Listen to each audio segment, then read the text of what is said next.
Raka bangun di pagi hari dengan perasaan campur aduk. Hatinya masih terikat pada malam kemarin pada tawa Nara dan cara matanya bersinar di layar saat ia memainkan lagu baru. Ia mencoba menyingkirkan perasaan itu. Ini cuma ketertarikan biasa, pikirnya, tapi sulit. Setiap kali ponselnya bergetar, ia berharap itu adalah notifikasi dari Nara. Pagi itu, saat ia sedang menyeduh kopi instan, ponselnya bergetar. Dengan cepat, ia membuka chat. Nara baru saja mengirim pesan. Halo, maaf aku telat bales. Aku kemarin ketiduran abis live streaming. Raka tersenyum, mengetik balasan sambil menyeruput kopi.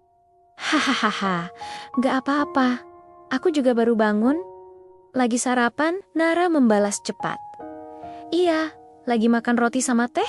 Kamu? Raka merasa hangat membaca balasan itu. Hal-hal kecil seperti ini mulai membuatnya tersenyum sendiri. Ia membalas, sama, tapi cuma kopi dan keripik sisa semalam. Sarapan mewah nih, hahaha.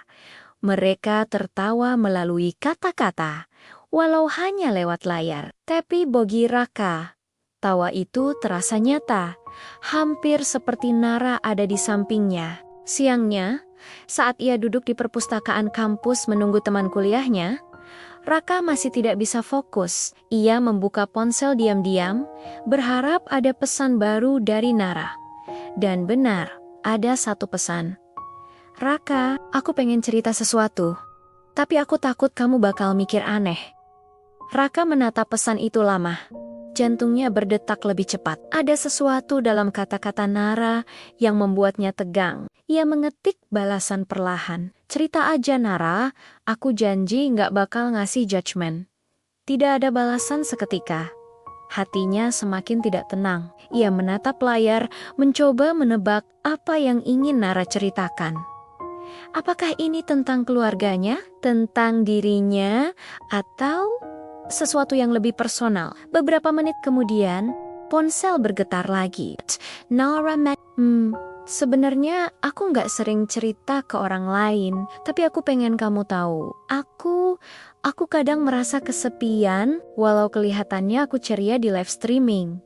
Tapi kadang, rasanya aku nggak ada yang benar-benar ngerti aku.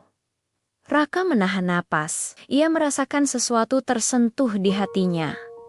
Sesuatu yang membuat dadanya hangat, tapi juga sakit sedikit. Ia membalas cepat, tanpa ragu, Nara, aku ngerti, aku gak janji bisa ngerti semuanya.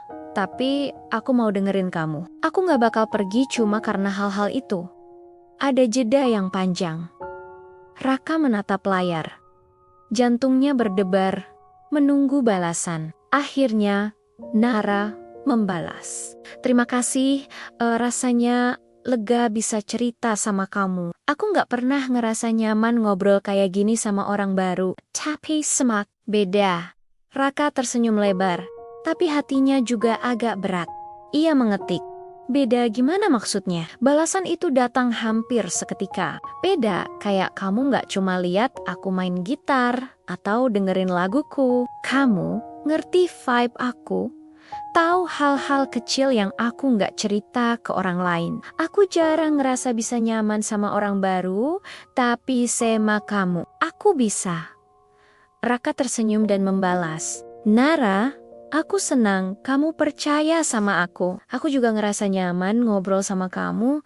Kadang aku mikir, ini aneh, tapi aku nggak peduli. Rasanya, aku pengen tahu lebih banyak tentang kamu. Nara tertawa kecil di chat, membuat Raka merasa ada getaran aneh di dadanya. Ia sadar ini bukan sekadar pertemuan virtual biasa. Ada sesuatu yang tumbuh di antara mereka. Perlahan, tapi pasti. Hari-hari berikutnya, mereka mulai lebih sering video call. Awalnya canggung. Raka sering salah pencahayaan atau lupa menutup background berantakan di kamar. Nara sering menertawakannya. Hahaha. Kayak hantu muncul di layar nih. Background kamu kayak rumah set film horor. Raka tersenyum canggung.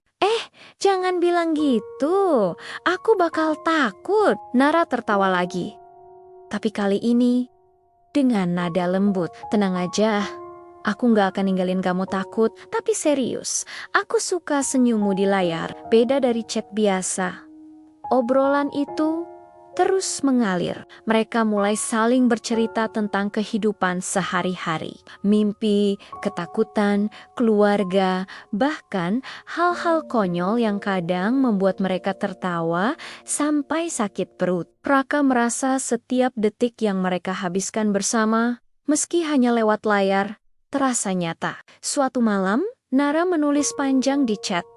"Raka, aku nggak cuma pengen ngobrol sama kamu lewat layar. Aku pengen kamu lihat dunia aku sebenarnya. Tapi aku takut kamu bakal kecewa." Raka membaca kalimat itu berulang kali. Ada sesuatu yang serius dalam nada kata-kata Nara kali ini. Ia mengetik balasan Hoti Berdibar. "Nara, gak usah takut, aku gak bakal pergi cuma karena itu. Aku mau tahu dunia kamu sebenarnya, walau itu beda dari yang aku bayangin."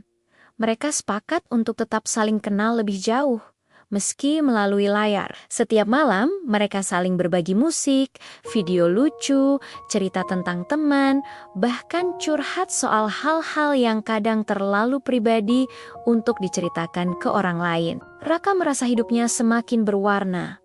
Dan Nara seolah menjadi teman yang selalu ada meski belum pernah bertemu langsung. Malam itu, Raka duduk di kamar, menatap layar kosong setelah Nara log out dari video call. Hatinya campur aduk. Ia merasa bahagia karena bisa dekat dengan Nara, tapi juga ada rasa rindu yang aneh, rindu pada seseorang yang bahkan belum pernah ia sentuh secara nyata. Ia menatap layar laptop dan tersenyum kecil. Berpikir, setiap detik yang kita habiskan di sini, meski cuma di layar, terasa seperti cerita yang nyata. Dan aku gak mau kehilangan detik itu dengan begitu. Malam itu Raka tidur dengan hati yang hangat, tapi juga sedikit penasaran. Penasaran tentang siapa Nara sebenarnya, tentang rahasia kecilnya yang belum diceritakan, dan tentang cerita apa yang akan mereka tulis bersama di detik berikutnya.